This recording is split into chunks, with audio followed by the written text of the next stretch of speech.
Hi, I'm Jabe from Melbourne Functional Medicine. I want to talk about what I think is probably one of, if not the most important concept when it comes to health. Essentially, the body has two modes of operation. It has the sympathetic nervous system and the parasympathetic nervous system. This is fight, flight, freeze.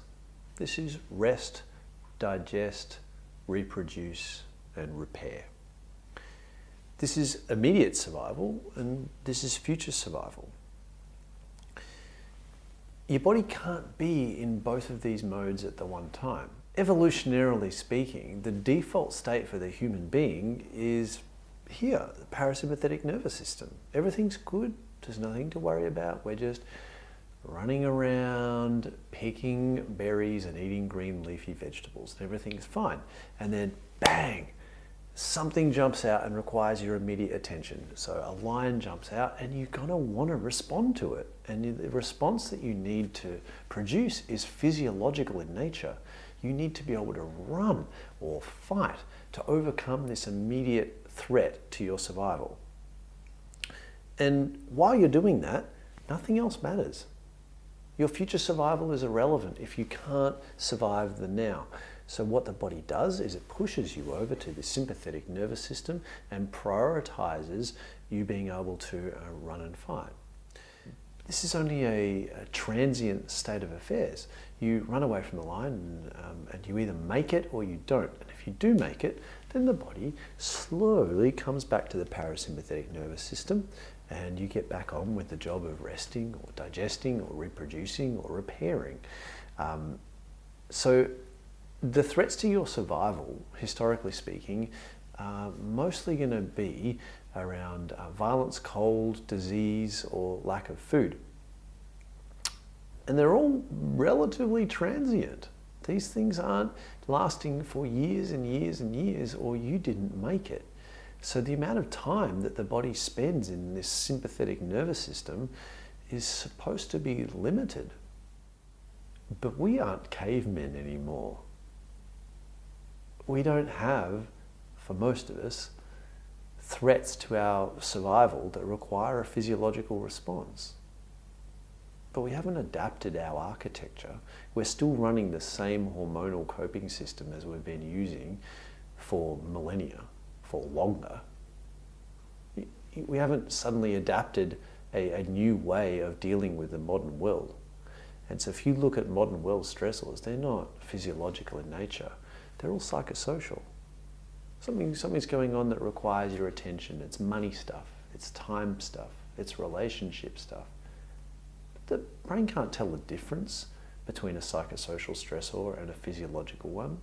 And it produces the same physiological response even though it's completely inappropriate.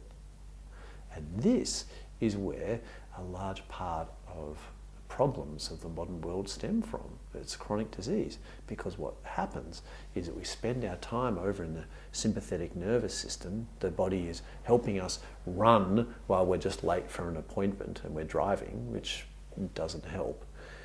And we never get out of that mode, or we're frequently in that mode.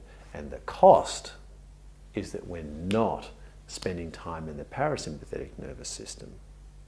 And so the job of the parasympathetic nervous system is rest, digest, reproduce, and repair.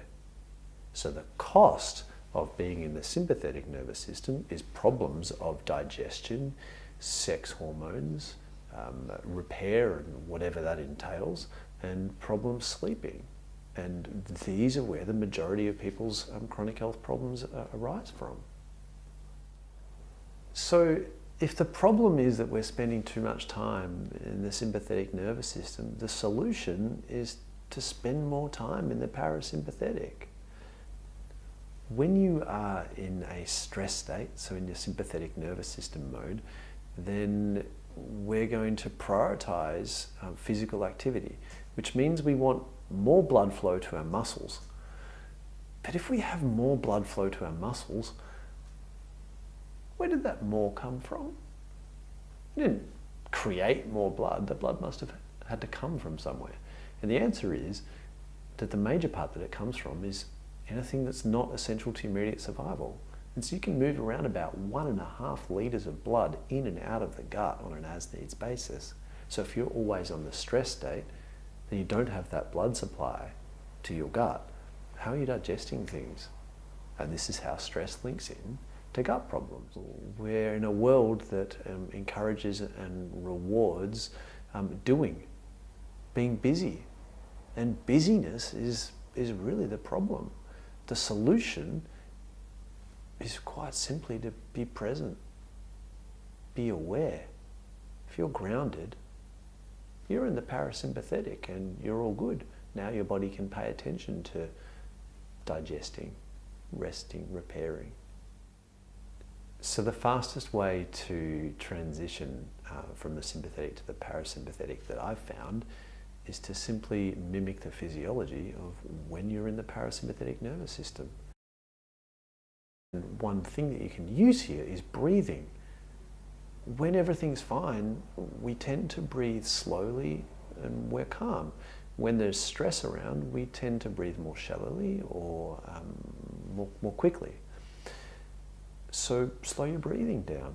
There's a particular breathing technique that I like called 4-7-8. It's very, very simple. Breathe in through your nose for 4 seconds. Hold your breath for 7 and exhale through the mouth for 8. That makes 19 seconds. Just 3 breaths a minute. I am sure there is no way you are running away from a lion and breathing only 3 times a minute. And this tells the body that you are okay and helps transition you back to the parasympathetic nervous system. If you want to develop a new neural pathway, so acquire a new habit, change your behaviour, the frequency of activation of that neural pathway is more important than the volume and duration of activity along it.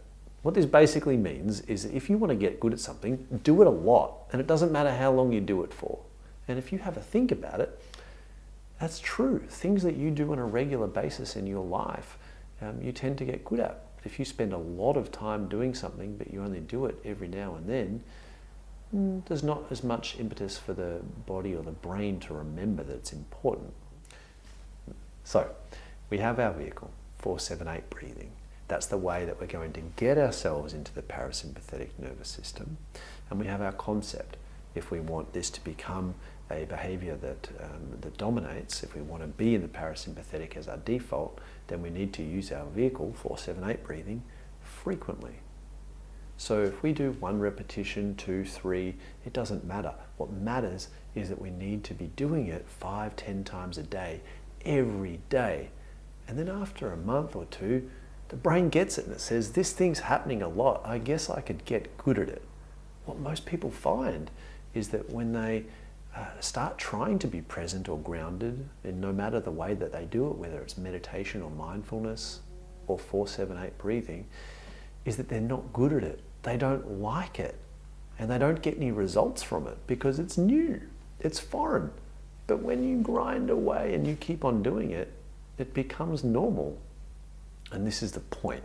We want it to be a normal thing to be in the parasympathetic nervous system. We want to be able to draw on it at will. So then we need to take one more concept here, and that's anchoring. Anchoring is the idea of attaching something that you want to do to something that you're already doing. Because what's going to happen is that, yes, it makes sense to do 4-7-8 breathing and to do it 5 or 10 times a day, every day, but we forget. So if we anchor it, then we don't need to remember because it takes care of itself. Let me give an example. Every time I see a patient in my office, I offer them a glass of water because my challenge is hydration. So if I offer them a glass of water and I get one at the same time, then my hydration needs are taken care of. So one thing that I think can be attached to that I think is the best is the bathroom. Do your 4-7-8 breathing every time you go to the bathroom.